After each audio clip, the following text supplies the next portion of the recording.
Good afternoon. Thank you for coming to the last session. We really appreciate it. We know it's been a long day, but hopefully we'll get you some good information and you'll be on your way. My name is Fleming. I'm an occupational therapist. I work at SEPTA in Philadelphia. It's the Southeastern Pennsylvania Transportation Authority. And part of my job there is running a travel training program. And this is my counterpart. Hi, I'm Amy Raphael, another occupational therapist with SEPTA. Can everyone hear me okay with this? Okay, good.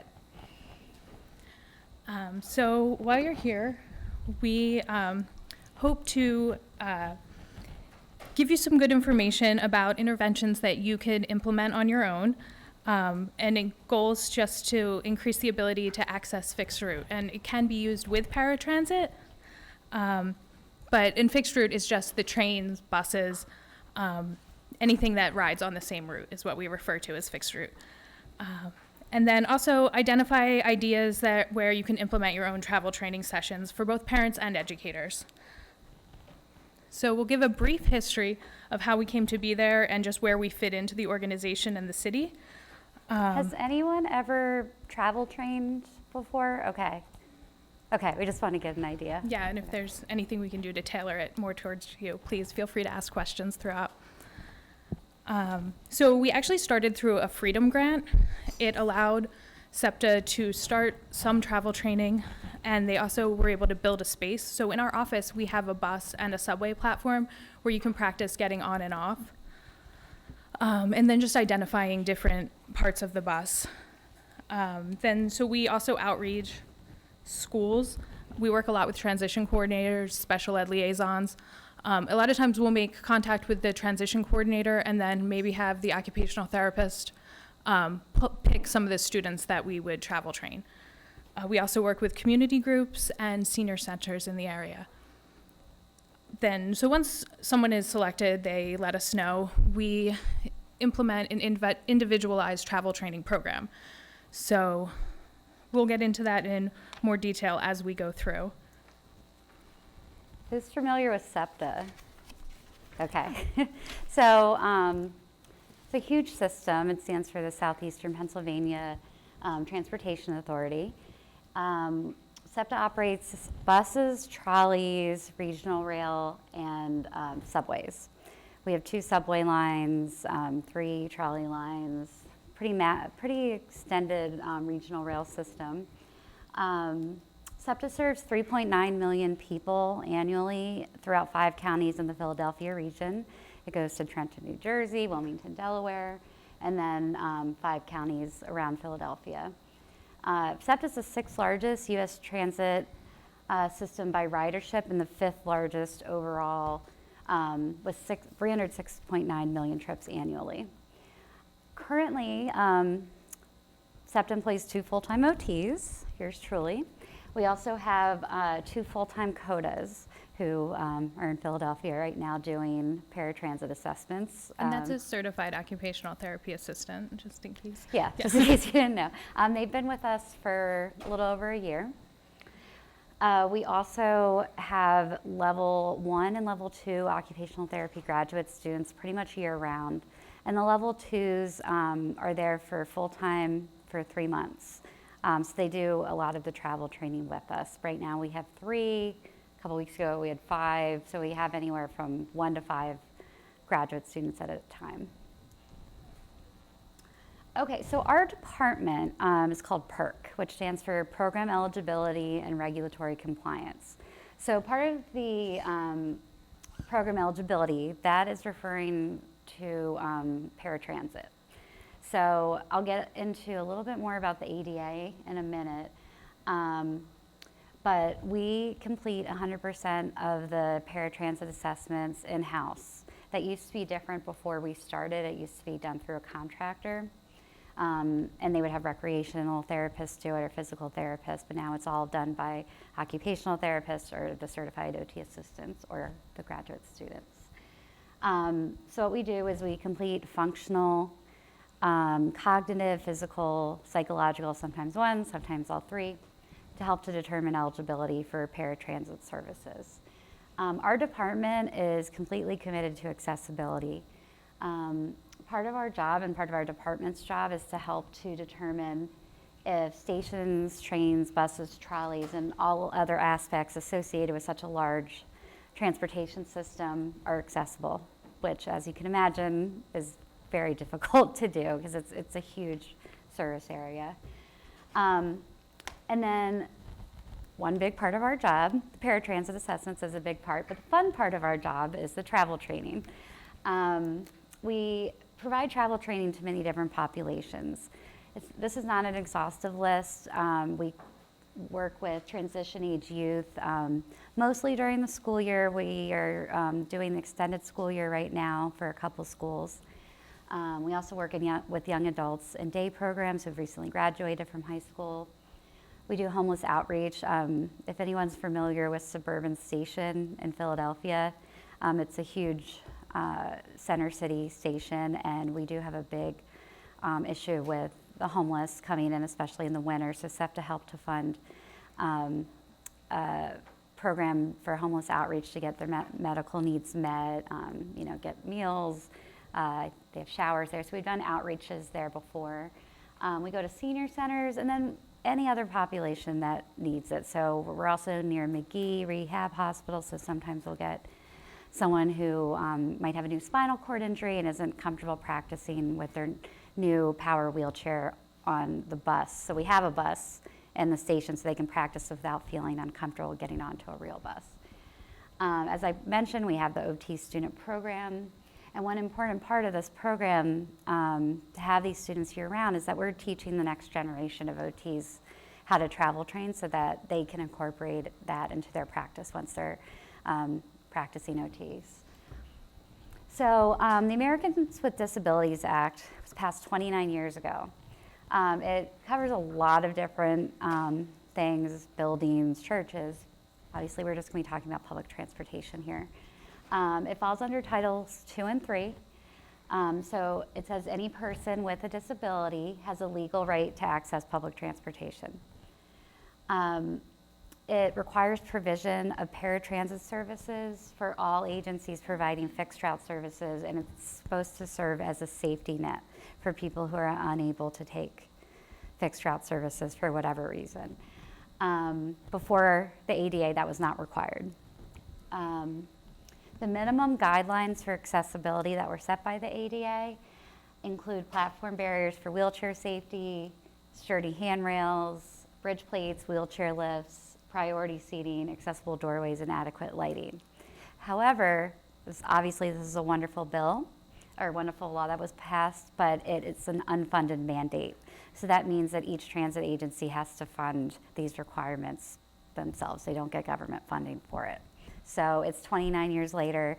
SEPTA actually is one of the better, we're a legacy system because we're so old.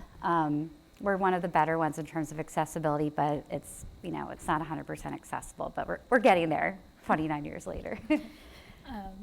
So part of why it does take so long is because we get a lot of federal funding. And when you get federal funding, these buses and trains have to last us 30 to 40 years. So that's part of why. So as we roll out new buses and trains, you'll see there's a lot more accessibility features. And these are just some of the features that are listed. So as of now, 100% of the buses in SEPTA system are accessible. This means they kneel, a wheelchair ramp can be deployed, there's automated stop announcements, screens on the new buses will announce the next 3 stops and with an estimated time of arrival for each stop as well. And the newer regional rail trains also have this. Then with the website has been updated to show an accessible map, which also has an elevator hotline. So we always recommend when we're travel training to call that elevator hotline to make sure that the elevators are working. If there's anything out, even within Philadelphia, it's large. Amtrak owns some of them and SEPTA owns some of them. They will report on all of them on that line. So we recommend giving them a call. And then we also have reduced fare, which individuals with a disability that are under 65 are able to ride SEPTA for $1.25. And then seniors ride for free. So anyone over 65, they do have to come and get a card, but they're able to ride SEPTA for free. So when we're out, we look at the different environments. within the city and the town that we're in, because SEPTA covers a large area. Most of it is urban, where it's densely populated, and a fair amount is rural as well. So we're looking, are you able to get from home to the stop?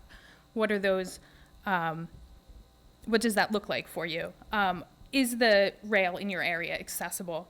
And then supplementing, we want people to be as independent as possible. And sometimes that means either a feeder service or using a Lyft, Uber, Freedom Taxi, which is like a good accessible cab system in Philadelphia. And then this is our boss's motto. All of the human services in the world are useless if people can't get to them. So we focus on this a lot. The ADA says it has to be accessible, but also usable by, and we focus on that a lot with our travel training. SEPTA has spent so much money making the system accessible, but travel training needs to occur.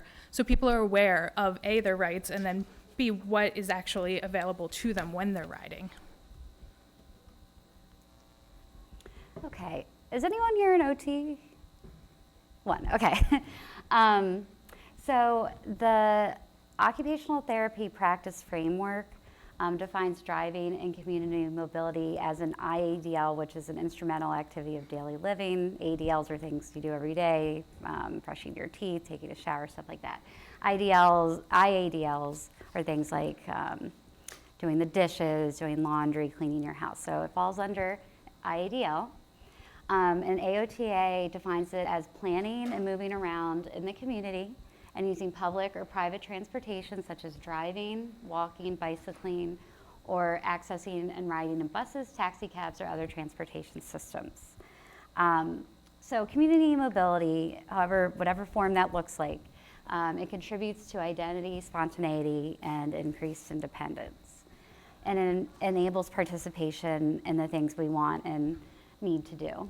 So it doesn't matter what they want to do, what their goals are, getting to school, volunteer, leisure. We want them to do what they want to be able to do and need to do.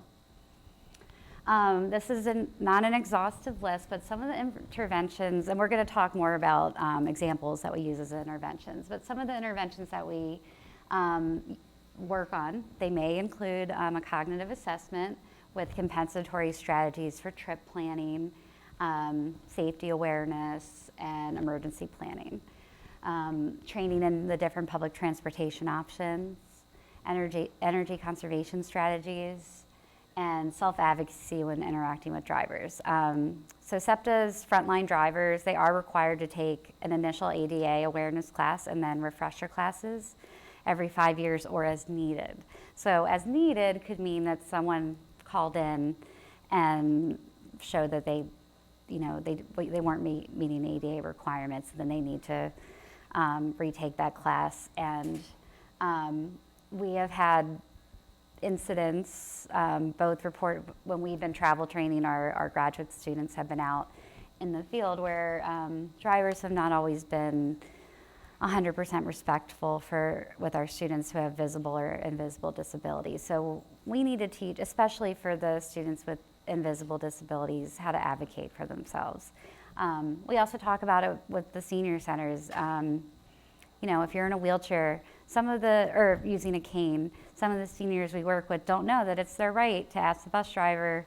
It's anyone's right. Anyone's right. Yeah. If your hip's hurting, it hurts to step on the bus. You don't have to have a mobility device, and some of them don't know that. So how to advocate for themselves, which is hard to do, and seniors have a hard time with it. So it is. So when we train, or a lot of times with senior centers, we'll do more of a presentation. We'll incorporate some role play, just so they already have that script. They've said it before, so they can spit it right back out again. So YOT specifically at SEPTA, by no means is travel training specific to occupational therapists. Anybody can do it.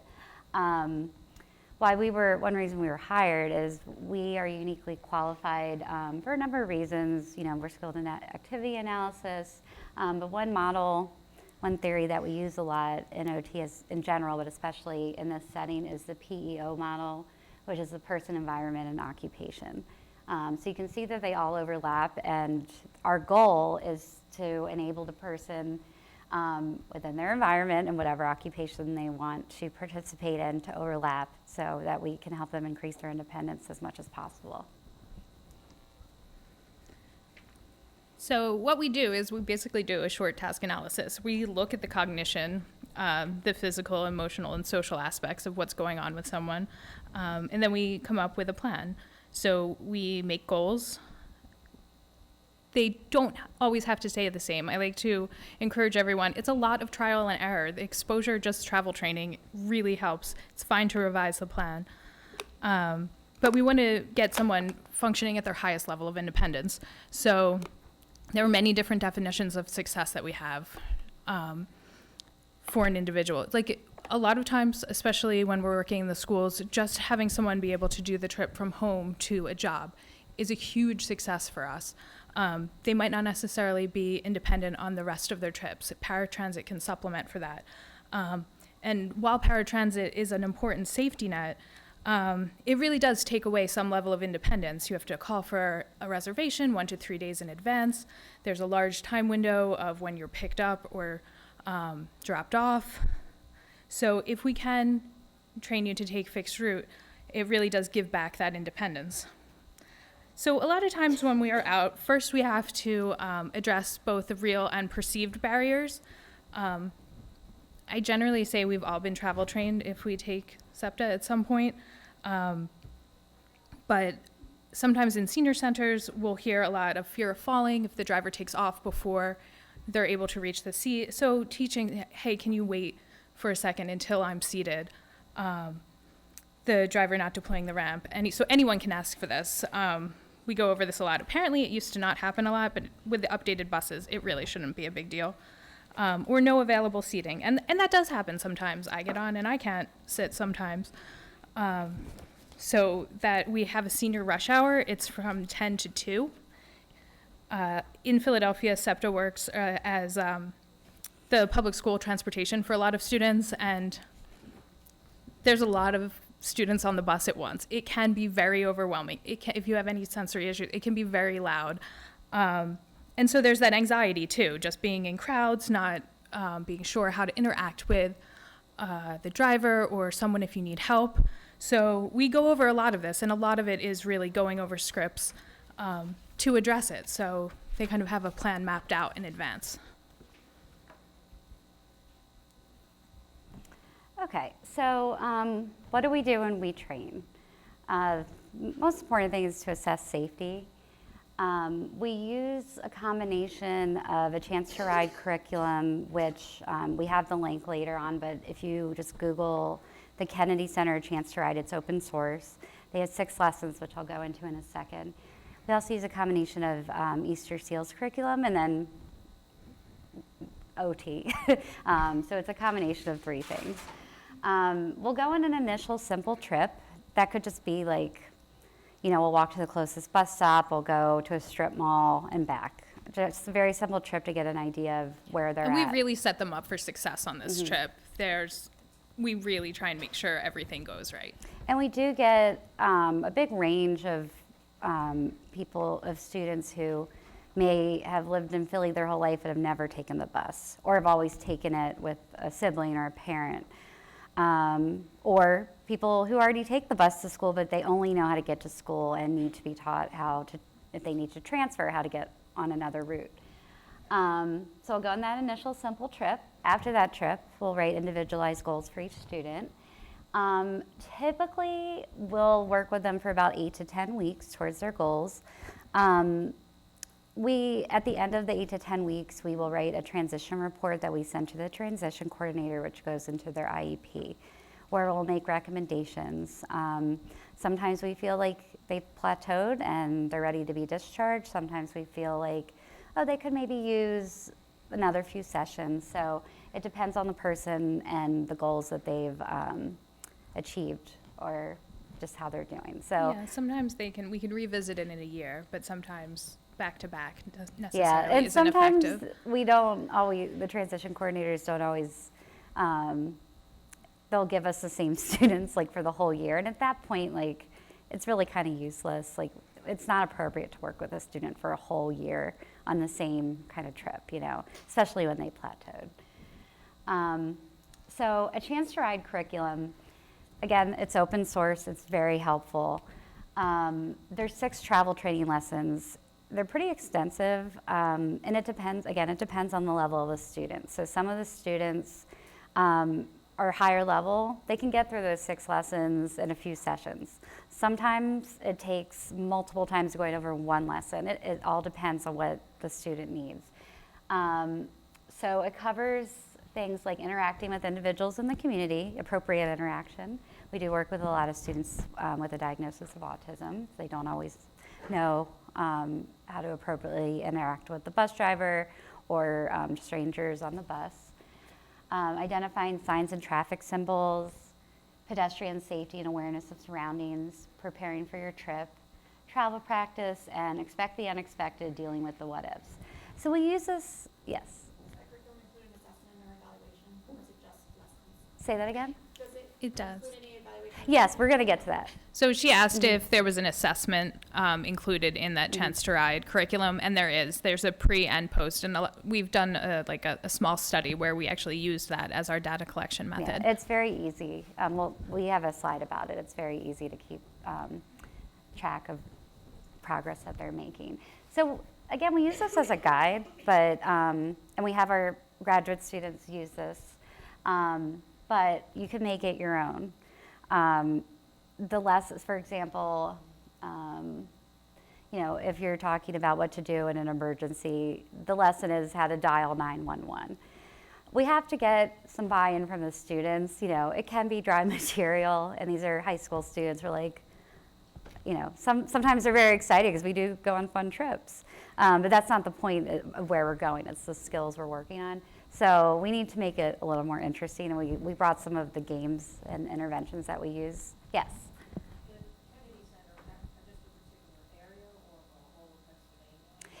They're based in Connecticut. We've never been there, but we would love to go there. Like to. They do a lot of, their website is really helpful. It's not just travel training, they address a lot of other things too. So I highly recommend checking that out. Okay, the next. Oh, sorry. So we also have a travel trainer pass program. It's kind of changing right now, but currently we will issue passes to different professionals, so orientation and mobility specialists, OTs, itinerant teachers, or other qualified professionals. So they do have to have someone write a letter, like their supervisor write a letter for them, like the population that they're working with, why they're working on it, and we have them keep an outcome report to show progress. So currently, it used to be a paper pass program, wasn't great. Currently, it's we'll give them a trail pass where I need to update this slide. It's only good for 1 month. Yeah, now. they do have to come pick it up monthly, but they can go anywhere in the system. So one thing I want to mention with this program, and just again our role at SEPTA. So obviously, OT's focus is increasing independence. We work for SEPTA, which is a huge company. And so one of the reasons we keep outcome reports and also tracking our progress when we're working with the students, we also have our graduate students make a final presentation to our upper level management in our department, is to show the value, not just of it's great for us that we're increasing independence, but it's also good for the company because it saves SEPTA a ton of money if we're able to train a student to be able to take fixed route, even if it's just for one trip to work or to a volunteer. Paratransit is very expensive to run. It costs $450. It's $450 for the individual taking it. Each ride is about $38. Yeah, so SEPTA, they have to pay for it, and it's very, very expensive to run. So that's why we like to keep the outcome reports, so we can report back to upper level management. Hey, look, this is what OTs are doing, and we're training future OTs, and we're training the teachers in the school district how to increase independence so they don't have to rely so much on paratransit, and that makes SEPTA happy because it saves them money.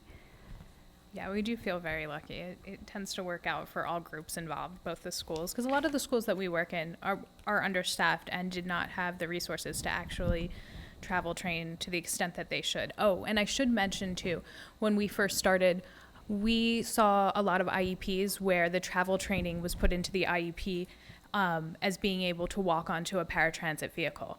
So they were never addressing all of the steps needed to actually plan a trip to ride the bus.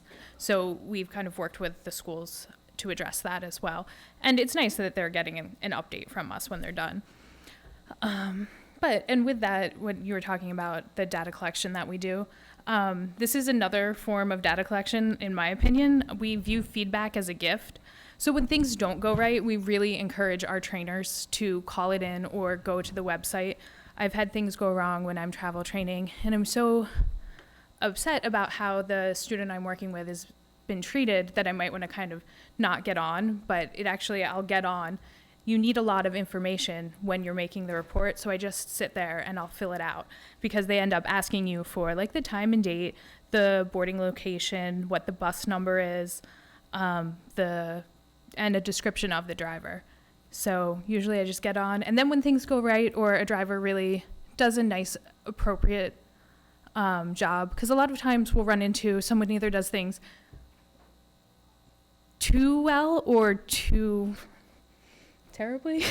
Or that. So we want them hitting in the middle. So we kind of reinforce it, because before I worked for SEPTA, I really didn't know if this was being addressed. And now that I work there, every single one of these reports has to be addressed by the manager of that department, and then the manager above that is also made aware. So they really are addressing it. So we encourage people to call everything in, both good and bad. Then the next slide, I touched on this a little, is the reduced fare cards. So anyone under 65 with a disability is able to get a reduced fare card. It has a picture on it, and you can load it online. Okay, and that is the link for it there, but it's a PennDOT. It's across the state of Pennsylvania, so this isn't just SEPTA's system. You can just Google like PennDOT reduced fare, and the application will come up. A medical professional does have to verify the condition. But when we travel train, we usually, as one of the last sessions with our students, we have them come down to the office and get their card. And then this is just the link for the Chance to Ride. One thing I want to mention is we haven't uploaded this, but if we're going to show you a to-go binder that we prepared for the school district teachers when we train them. We'll have a sign-in sheet if anyone is interested in us sending that to you guys. I think it's like 40 pages, but it's not exhaustive, but just different ideas. We do. We have a ton of resources we would be happy to share. We brought some of them. We have social stories and games that we've come up with. But if there's something specific that you're struggling with coming up for, please reach out to us. We'd be happy to share any resources we have. So you're just asking about, this is what we use. It's a pre and post travel training test. The next slide shows what it looks like. It's a really easy way to enable the travel trainer to easily keep track of the progress that the students are making using a scale of 0 to 3. It evaluates such things as time management skills, social skills, landmark recognition, safe strangers. It's a pretty long list, so we don't always get to everything, especially on the first session. And then there's another thing we use called the progress evaluation of travel skills, which is just like a longer paper that, again, just tracks everything. And then we'll do a post test to see the progress they make. So it's kind of hard to see. Yeah, you can't see it. But that's what it looks like. So you do 0 would be, it's the maximum amount of assistance they would need, and 3 is more independent. So you'll evaluate them at the first session and the last session, and hopefully the numbers will go up, which they usually do. Especially, as Catherine said, last summer we did a small study with an OT doctoral student. We only had 8 participants in a program for young adults, but all of them showed improvement. And this is what we used, is the pre and post test. Another option is goal attainment scaling. Does anyone use that? Does anyone? So it's much more difficult, but it's really effective. It really is, in just showing incremental growth for an individualized student. But we are lucky in that SEPTA is our payer, so it's not like we're justifying it to Medicare or Medicaid, where you would have to show more progress. So we tend to just use this. Yeah. So we always have goals, as we said. Again, they're individualized. We've talked about making a goal bank just to give students an idea of things to work on, but every student's so different. I don't know if that would work. These are just a couple examples. So the first one is A, will independently attend to GPS tracking, so if they're using a smartphone. Street signs, announcements, and/or landmarks to appropriately prepare to exit the bus and subway at the desired stop in 3 out of 4 opportunities in 3 weeks. So that tells me if that's their first goal, they're pretty high functioning, like that's a pretty high goal for them. Sometimes a goal could just be safe street crossing, like it might start with they need men physical assist to cross the street safely, and a goal could be they'll need supervision or they'll be independent. So again, we meet them where they are. The second goal is a long-term goal broken down into 2 short-term goals. So by the end of 5 weeks, patron will be able to independently initiate and identify safe situations to cross the street throughout travel training. And those are the 2 short-term goals. These are real students we worked with. Both those short-term goals were met. So now they're working on, so by the end of 2 weeks, the end of 3 weeks, I guess that was in May. So honestly, I'm not sure if they met it. I hope they did. But yeah, so those are just a couple examples, but you know, it's not an exhaustive list. So pre-trip, before we head out, we generally do a 20-minute lesson. It can be shorter or longer based on the group, but the first at least 3 sessions, we tend to work on time management. A lot of our students really use their phone, not many read clocks anymore. But we just check and make sure that there's some way to monitor time, learning directions, and then so much training on Google Maps. In the beginning, we really thought, or at least I thought, students would want to use their phones all the time. We don't find that to be true in practice. In the beginning, really having printed out directions with every stop so they can follow along as the bus goes by, it really kind of eases that anxiety. As they get more independent, then they tend to switch over to their phones or our phones. And then The phones also can be a distraction in Right. the beginning. And because we want this to be a learning experience, sometimes we have to make sure that you're not playing games the entire time we're out on the bus, that you're actually looking. And then I mentioned for more independent students, towards the end, we'll get them a key card and teach them how to load money onto it. A lot of times, some of the students that we're working with, their day program might provide passes for them already, so money management isn't as much of a focus. But we try and keep it fun. We do scavenger hunts around the neighborhood or the destination, and sometimes we'll try and make the activity kind of like direction-based or reading maps too, so you're working on those skills. We have SEPTA exercises, which, does anyone need a sensory break? No? All right. A lot of our students do. They do, or especially like we do a morning session and an afternoon session, and the morning group is really just dragging. So we are like trying to wake them up before we head out. We do street sign identification, when to cross the street, when it's safe. We have a stranger game, so we came up with a bunch of different safe and unsafe scenarios where they kind of have to think through. That's this board game up here. Walk and don't walk. We show them pictures, then they get to throw a ball into a basket. We also, that ball is also used, It's our acceptable. our SEPTA ball, get it? We'll use that ball, sometimes we'll do a trip to a park or something, and we'll have, we'll throw the ball to a student and have a question as we throw the ball. You know, if you're going south on Broad Street Line, what's the last stop? I mean, if they're pretty advanced, like public transportation related questions as we throw the ball to make it more interactive. And we have to do this all year round too. So a lot of times in the winter, or say like it's super hot in Philadelphia Like right this now, week with the our heat sessions advisory? yesterday, they couldn't go out because of the heat advisory.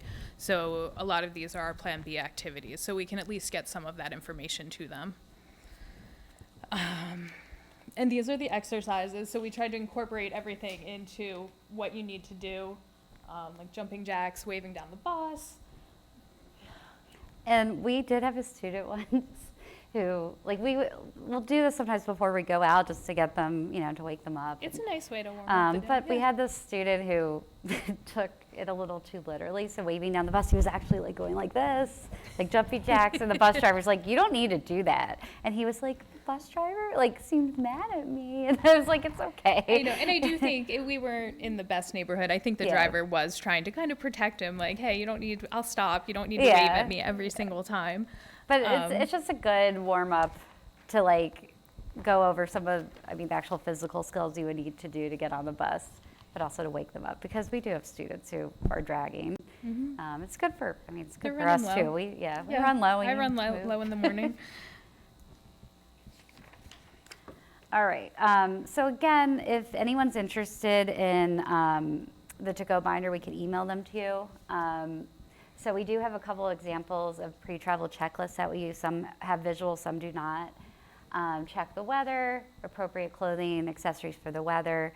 We're working all year round. A lot of times in, February, we'll go to a school, they know we're coming a week in advance, and I don't know if it's a guy thing, but the boys won't have winter coats, and then they're like miserable the whole time. So preparing them for next week. Okay, what do you need to bring if it's 25 degrees outside?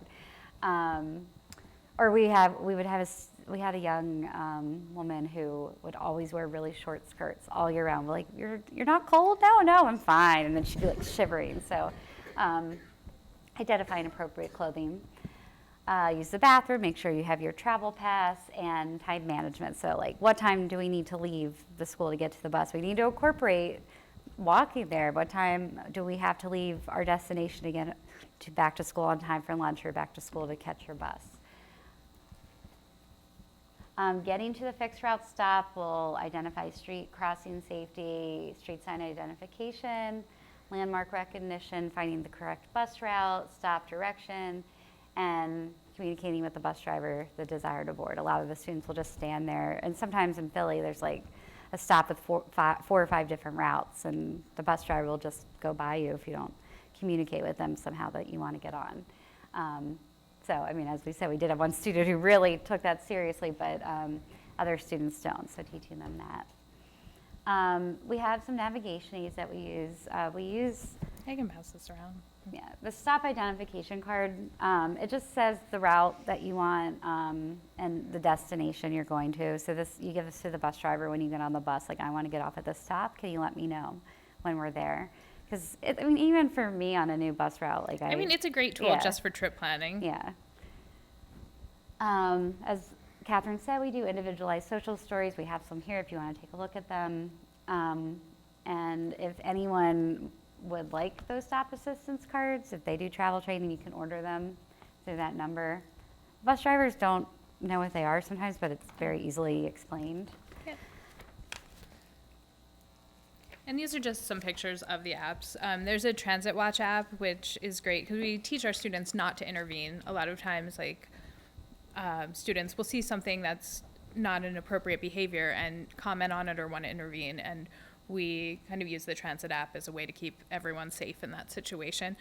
You can either type it in, take a picture, or send a video directly to dispatch with the app, and then they will write back to you that they're sending someone out, and then the resolution of that incident.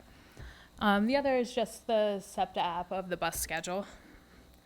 There are a few other apps that I like that aren't necessarily SEPTA-based. City Mapper, because ultimately we really want independence, and City Mapper will show you how to get there by bus, bike, walking, what did I forget? Lyft, Uber, and then it gives you the cost of each and then how many calories you'll burn with each method. And it's really extensive, and they have every city. It's great. Before City Mapper, I really liked Move It a lot, but it's kind of come up in my eyes. And Google Maps is great, especially ahead of time, but I've noticed on the bus, they tend to run 1 or 2 stops behind. So if we have a student that's really trying to follow along, it's tough for them. Then once we're on the bus, we do a lot of landmarks as well, because a lot of our students have trouble reading, or we'll have them try and just catch the first letter of a street sign.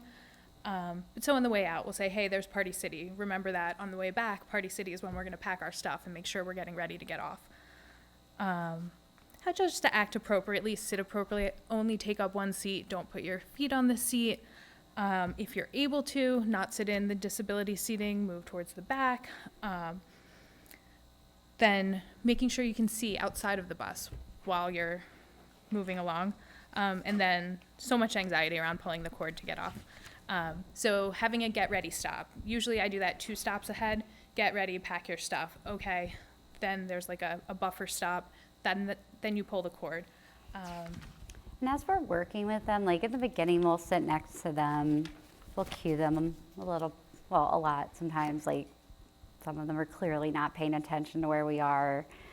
As they make progress, sometimes we'll, move the seat to the seat behind. If they're really making a lot of progress, we'll be at the back of the bus and say, oh, they look like they're getting their stuff together. We'll pull it if we have to, but we'll slowly back away. Towards the end, though, we'll let them make mistakes. Like, you can recover. Oh, I missed a stop. All right, what do you do? And then pull the cord. Especially in Philly, the stops are pretty close together. Not all cities are so close together. So if you miss a stop, it's not that big of a deal. And then depending on the school we're in, sometimes we'll do an independence trip where we'll have the student ride on the bus and then we'll trail behind in a van or a school car. And then once they make it to their destination, we have them text their parent to let them know. But we are in constant communication with their parents and school staff as well. One thing we didn't mention, when we're actually on the trip, we also try to incorporate useful interventions. So for example, sometimes we'll go to a mall and when we get there, we'll look at a map. Okay, we're gonna meet in front of Barnes & Noble at this time. And there was one student who I worked with who for the life of him he would never meet me at the right time. And I would kind of follow him throughout Barnes & Noble. I'm like, he's not gonna beat me at the front. Seeing if they can identify where, looking at the mall map and finding the store. We've gone to grocery stores around Thanksgiving and we'll do a simple recipe, get the ingredients for, I don't know, cranberry sauce or something. Yeah. So we try to make the trip, again, it's not necessarily the destination that we're working on, but the skills you need, but we do try to make it, interactive and incorporate some of the skills that we're using during travel training on the actual trip. I also just thought of one thing we didn't mention. When we're, especially in the Philadelphia Public School District, because we aren't school district employees, we have to have a school district employee come out with us. So usually it's a paraprofessional. Occasionally, especially if we're starting a new relationship, it might be the counselor. But then once we go on a few trips, they kind of fade out. So interdisciplinary communication is obviously very important too. Constant communication with the different disciplines that we interact with, so the vocational itinerants, the transition coordinators, and keeping the parents and caregivers updated on progress or any questions that they have. As I said, we do ongoing updates to the IEPs and goals as needed, and the transition summary is provided to schools at the end of the 8 to 10 weeks. And then also the interdisciplinary communication, which I also mentioned, within our department, within SEPTA has this huge organization, communicating with them what our role is, because a lot of them don't know. We've worked there 3 years, and the one OT in here, I don't know, anywhere you work as an OT, you're constantly advocating for your profession, and that's true in this job too. So recommendations. I don't think we write it in here. What's that? So we would recommend, if possible, to initiate travel training during middle school years. We do work with middle schools. Unfortunately, a lot of the schools that we work with, we're getting to them, between ages 18 to 21, and they're getting ready to graduate, and they've never had travel training before, even though it's in their IEP. So if we can get to them by middle school, then by high school, they should have it down. It's hard to get to them in the middle school years, but that's when we would recommend initiating at least simple trips. Working on carryover and training with family and caregivers. We do offer parent or caregiver training, but we travel train during the school day, so we do also understand most parents are working during those hours.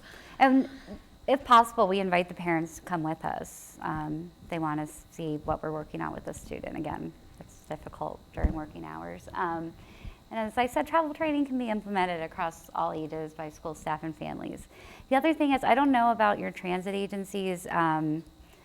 SEPTA does have the Travel Pass program. Again, you do have to provide documentation that you're working on travel training with the student. You're not just using it for fun. And we do track the trips that they're on to make sure there's no fraud. But if anyone's interested in something like that, I would recommend reaching out to your local public transportation agency to see if they have anything like that, because it's sometimes the schools do have to pay on their own and there's not a lot of funding. So if the public It is a big cost saver because each of our passes are what, $240? What? Our passes, the monthly passes. Oh yeah, I think they're In that range. somewhere But between it's a big 200 cost and savings. 250. Yeah. Yeah. So it's really nice that SEPTA provides that for the public or for the professionals, and I don't know if other agencies do it, but it doesn't hurt to call and ask, because again, the way you can sell it is saying, hey, if we're working on travel training, if we can have the student rely less on paratransit, it's going to save the agency money. Yep, and we are working on kind of spreading this model. New Jersey Transit is looking to adopt it as well. So a lot of times it's also just getting the word out, like, hey, this is what's working here. It seems to be cost saving and a win-win, both the school and the transit agency. Can we try it out? Yeah, and the other thing is for New Jersey Transit, we just met with them last week, and as I said, occupational therapy students are great to use, the graduate students, because we're training the next generation, but it's free labor. And there are so many occupational therapy schools. Yeah, like Philadelphia is just oversaturated with OT students and desperate to find placements. The number of requests we get alone is overwhelming. So we like to make SEPTA puns. Thanks for being an acceptable audience. I see there's a question in the back. If I missed it, I'm sorry, but do you have any resources where I can implement travel training into the IUP? And this would be at the high school, because my difficulty is, although I mentioned it several times, it doesn't start in middle school. It's very difficult. Right. And then what I found is that, they said that's an OBR issue. Then OBR will say that's a school issue, and that's my difficulty. Therefore, it never gets done. But is there a way that you can, something that I can use for the IUP or try to implement? Just being selfish. In terms of goals or like a curriculum? Please repeat the question. Do you want to repeat the question? Okay, Sorry, so- they're asking us to repeat your question. I want to make sure we're understanding your question. How to implement it into the IEP? Yeah, or do you have resources? Well, I mean, we do the transition summary at the end, and I think they just put that into the IEP, but I don't know if other districts. Right. Well, and I thought that I was under the impression that it was a law that it had to be in the IEP. Yeah. So I'm just going through a few of the resources in the to-go binder. We have a ton more. But these are just some checklists we use. I tend to use more pictures now than I did when we first started. But all of these are adaptable too, and kind of at least give you something to start with. Some of our pictures are old. Any other questions? All right. Thank you very much. Yeah, for if you coming. guys want to look at Yeah. some of the social stories or the Please do. games that we I'll have. put, a sign-in out. Should I put my card?